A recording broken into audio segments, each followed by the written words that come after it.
Hi, welcome to Around the World in 80s Movies. My name is Vince Leo. I am the author of the film review website, Quipster.net. I invite you to check out over 4,000 of my written reviews. You can read there anytime. Quipster.net is where to go, QWIPSTER.net. While you're there, I do encourage you to check out the link to my other podcast. It is called the Quipster Film Review Podcast, where I look at new movies that are out in theaters. Check that out at my website, Quipster.net. Today I'm going to be looking at the third and final of the films in which there is a protagonist who is a master of disguise in a comedy. I just looked at the two Fletch films for my previous episodes. This one going off of a movie that kind of copies somewhat the Fletch formula in a certain respect. It came out the same year as Fletch Lives, the second Fletch film, and thus far the last one to have been released. Who's Harry Crumb is the name of the movie I'm talking about. It is a film that came out in February of 1989. It is a PG-13 rated film. It does have crude humor, sexual content, and brief language. The runtime is an hour and 34 minutes. The main star of Who's Harry Crumb is John Candy. Annie Potts, Jeffrey Jones, Shawnee Smith, Tim Thomerson, Barry Corbin, Valerie Bromfield are also in the film. The director is Paul Flaherty, and the screenplay credited to Robert Conti and Peter Wertman. Now, Who's Harry Crumb? Before I get into the review, I just want to say it is a movie I did see in the theater back in 1989, being a fan of comedy and John Candy, but unfortunately, it is one of two movies in my entire life, and I've seen thousands and thousands of films in the theater, only one of two in my life that I fell asleep watching. I think it was about a half hour in. I slept through the entire rest of the film. There was just either something going on with me or there was just something going on with this movie that just lulled me into sleep. However, I did obviously just watch it for the course of this review. I had no problem staying awake, so it probably was just me. The other film, by the way, is The Royal Tenenbaums, so I can't say that the quality of a movie has an effect. Who's Harry Crumb? It's a very silly slapstick comedy. It's in the vein of I think more of the later half of the Pink Panther films, the ones with Peter Sellers, essentially just straight-up comedy, where the most laughs come from how inane the filmmakers are willing to go to embarrass the protagonist. John Candy here, he's had a career up to that point, mostly playing comic relief side characters, or he ended up sharing the bill with other performers, but here he's getting to show what he can do in a movie that actually allows him to cut loose with his many comedic talents. His first headliner, I think, in films, you go back to his early career, Going Berserk, but he made that movie while he was a nobody outside of Canada. Candy is likable and talented, but it's just not enough to make this film worthwhile for anybody who's not a diehard John Candy fan. Uncle Buck released the same year, later on. That would be the one that would break him through to the mainstream. John Candy here playing Harry Crumb. He's the bumbling son who never quite lived up to the reputation of his sleuthing father and grandfather, the other Crumbs in the Crumb and Crumb Company, his family's long-standing detective agency. Instead of running the company, Harry Crumb has been relegated to being a lowly trainee in the Tulsa office of Crumb and Crumb. Ineptitude is just what the CEO, the president of the company, Eliot Draisen, played by Jeffrey Jones. He's in Los Angeles and he wants to hire an investigator within the company for reasons of his own. Draisen flies out Crumb to Los Angeles knowing that he is completely inept in order to crack the case, or not crack the case, involving the kidnapping and ransom of Jennifer Downing, who happens to be the beautiful heiress daughter of P.D. Downing, played by Barry Corbin, and his new philandering wife, Helen, played by Annie Potts. Crumb begins to use his penchant for disguises to get to the bottom of things, but the more he digs, the more in jeopardy he becomes. Now, as I mentioned, this is directed by Paul Flaherty. Flaherty worked on SCTV with John Candy for many years. He was a writer for that skit comedy show, along with his brother Joe, who is one of the main players in front of the camera, Joe Flaherty, of course, who happens to make a small appearance in Who's Harry Crumb. The direction in this film, I think in general from Flaherty, is about as clumsy and awkward as its main character. You have set pieces edited in such a way that it's really hard to tell just what's going on from moment to moment, so it's kind of a sloppy film in that fashion, and it doesn't hold together very, very well. The biggest draw, of course, to Who's Harry Crumb is John Candy himself. Candy felt that this movie would be the turning point in his movie career because up until then, he had very little creative input on the films that he made or the parts that he would play within them. So not only would Candy here serve as executive producer, he was working for his own production company called Frostback Productions, Frostback being, of course, the playful derogatory term for Canadians who emigrate to the United States. But this film would also be produced by Candy's friend, Arnon Milchan, who had made a number of very fine films up to that point. He produced The King of Comedy, Once Upon a Time in America and Brazil, very high-quality films. Milchan had worked with Candy to ensure that the entire film would be molded specifically to his talents. And that included putting in a lot of physical humor, off-the-wall characters for him to play. And in addition, Candy would feel comfortable by working with other talents that he knew and trusted from his SCTV days. Candy here gets to utilize many of his comedic skills to try to bring out the comedy here, bring it up to life.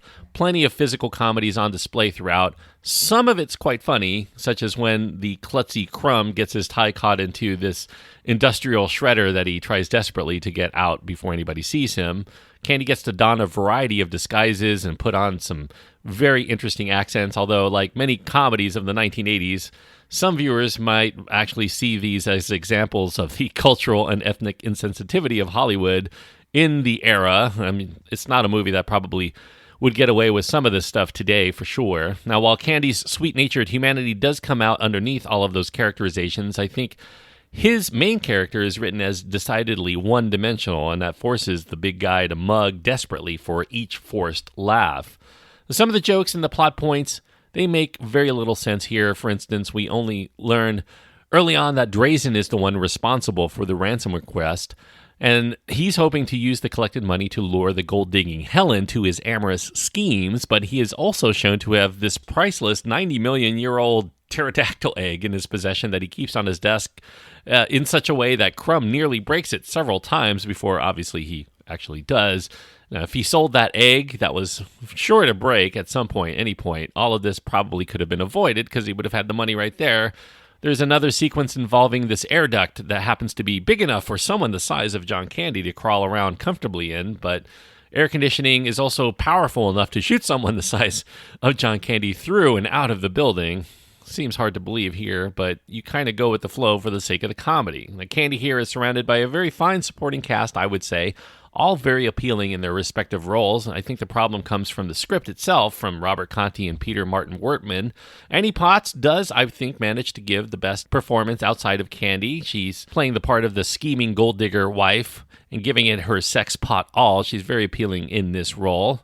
Another actress in this film, known more today for her recurring role in the future Saw franchise, Shawnee Smith, she doesn't get to do as much comedically as Jennifer Downing's sister Nikki, but she does make for a very fun and appealing sidekick for all of Candy's shenanigans. Laugh-out-loud moments can be had in Who's Harry Crumb, but they do require sitting through quite a bit of mediocrity before you actually get to those things. The score here is a little bit dated, a little bit cheesy, a lot of smooth jazz sounds on the funkier side by French composer Michel Colombier. Crumb does make better use of its soundtrack of already established hits. You have James Brown's I Got You that establishes the funky good time that is sure to come. The fast-paced holding out for a hero does punctuate one particular sequence. Bonnie Tyler, of course, provides that. There's one original song by The Temptations that ends the film in the end credits called Big Fun, Harry Crumb. It's not a half-bad song so long as you're not expecting peak Motown at this point for this film. And by the end of the film, you sense that the people who made this film thought that this actually could be quite a franchise, but the movie was not much of a hit, unfortunately, in 1989. It debuted at number 5 in a struggle to find oxygen. There were other comedies that were out at the time. Three Fugitives and Her Alibi were fairly new to the theaters, and there were the continued long-term runs of Twins and The Naked Gun that were still in the top 10 in theaters at that time. So all in all, in its entire run, it only raked in about a little bit less than $11 million. Candy himself was frustrated by TriStar Pictures' marketing push for the film, primarily because he was very involved. He had given him his own marketing ideas that included a variety of large billboard advertisements. They were rejected by TriStar. They didn't want to put that much money into it. And seeing how poorly their marketing only rubbed salt in the wound for Candy, who saw the film fail, and he felt partially it was because it was poorly marketed by the studio. They obviously did not have enough faith in the picture to promote it any more than they had to.